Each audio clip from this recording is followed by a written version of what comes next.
theoretically you're at the precipice.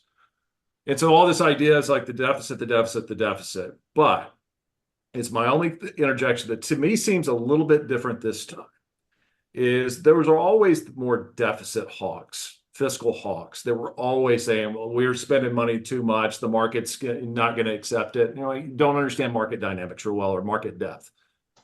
I'm hearing those conversations or those comments more broadly than I ever have in my 21 or 22 years in this business from broad areas of the market. And I mean, I heard, Stephen Stanley, economist for Santander. He thinks it's a 2025 issue, regardless of who's in office. But I don't know how much domestic investors in treasuries really think about it as much in their practical purchase decisions. It's maybe to me more of an overseas thing of how much in term premium. What I agree on the gray area of the calculation. It really just comes down to do those investors walk away? And it's not like there's another market available with the depth of U.S. Treasuries. I mean, it's a crude phrase, but I've heard it described sometimes the best looking horse at the glue factory. And so we're looking at, I listen to some very serious people who think that this is going to be a problem next year, particularly out the curve. But people have typically been really early on that. So I mean, you covered it pretty well, but any additional thoughts you have on that idea? Yeah, so it, Different right now. yeah, so it will come home to roost at some point. So I think that there's a couple of things that we have to think about when people talk about treasuries and kind of the credit risk and will buyers walk away? And I agree, right? We're the deepest, most liquid market in the world when we talk about the treasury market. I think, number one, people who are worried about the default of the U.S. government. The default by the U.S. government is a choice. All of our debt, all of our debt is denominated in U.S. dollars. So at worst, we deflate our way out of it by basically printing money and, the government changes like there could be some very draconian things that I don't think would happen and I hope don't happen. But you could argue, uh, you can make the case and the argument that like kind of at the worst case is that Congress forces the Federal Reserve to print more money in order to pay the debt, and then you wind up in an inflationary spiral, right? That's completely possible, right? That's not completely out of the question, but that's kind of the absolute worst case scenario. The real, I think, circuit breaker and kind of the thing that happens because of exactly what you said is that it's not yields on treasuries that end up getting affected by the level of debt as much, but more the dollar.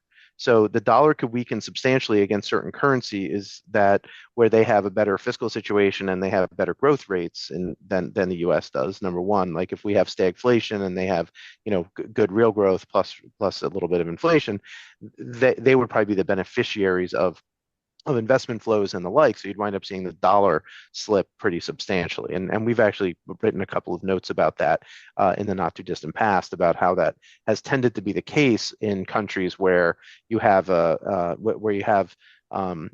of your debt in the home currency.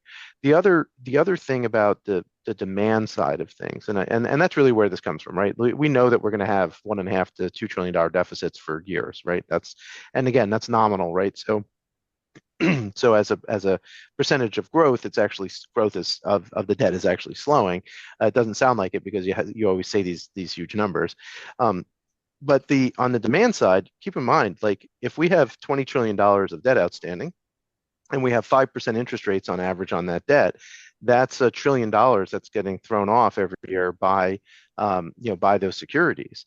And that $1 trillion has to go somewhere. And most of the time when people invest in treasuries or invest in a mutual fund or you're an insurance company or a bank, right, you're going to reinvest that money somewhere.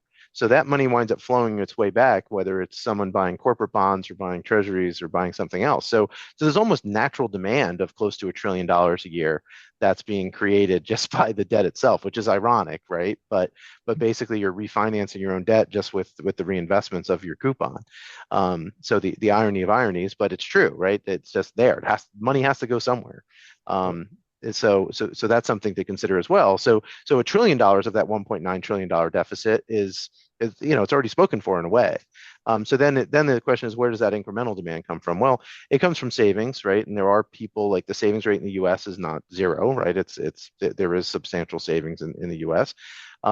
So some of it goes into that. And at the end of the day, if you buy, I always make this point: if you go out and you buy a corporate bond instead of a treasury, the person who was short the interest rate exposure on the corporate desk, who own that you bought that corporate from, they have to go out and buy a treasury, right, to cover themselves. So at the end of the day, a treasury gets purchased every time someone saves some money and they buy a fixed income or fixed income like instrument. It's just a matter of where on the curve it is and stuff like that. So relative value can change, and the curve can steepen or flatten, but the deficit, I think, will be funded regardless. That being said, the way that I think about this is that if you take a very simple model of where 10-year treasuries should be, and you believe that that should be right around the level of nominal GDP over time, right? Not today. Like today's 10-year treasury yield should not be today's GDP. It should be what the market expects the next 10 years of GDP to be. So let's make that assumption. But if you take that, we've done a little modeling that tends to hold. Then then really the question is that once you reach an inflection point and you have too much debt outstanding compared to demand, it's not that you won't get rallies when the Fed cuts rates or when the economy slows. You probably will get rallies. They just won't be as deep and as noticeable as rallies when debt was lower, right? So you still have the cyclicality, you still have the cycle. It's just that those cycles are, have kind of a somewhat upward bias in terms of yields, and that will take decades to work out. That being said, we probably do need some type of fiscal restraint at some point. And over the last, since the Bush 1 administration, the only real way that we've been able to get deficits down in any substantial way is to limit the growth of spending, not cut spending, right? Just limit how much spending was going to grow. And sequestration that came out of the 2011 debt ceiling deal with, right after the S&P downgrade and all of that, that was the most effective means of getting inflation lower.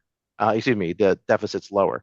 But it also did have the effect of reducing inflation. It had a lot of knock-on effects, right? And one of the reasons why we had such slow growth was probably the fact that government spending was growing at such a slow pace in that intermeeting period after the 2011 sequestration went into effect in November of that year.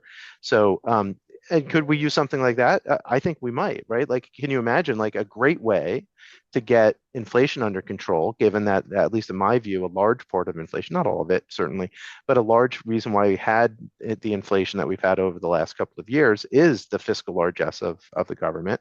That if we just limited spending and just said, hey, we're not going to, spending's not going to grow more than 2.5% a year for the next decade. Well, that would change the dynamics quite a lot. And if you have real GDP growing at 2% and nominal GDP growing at and then inflation at 2%, right? So that's kind of a perfect world. Now you're talking about 4% nominal GDP growth. Well, guess what? Now you have debt to GDP continuing to fall over that entire period if you just limit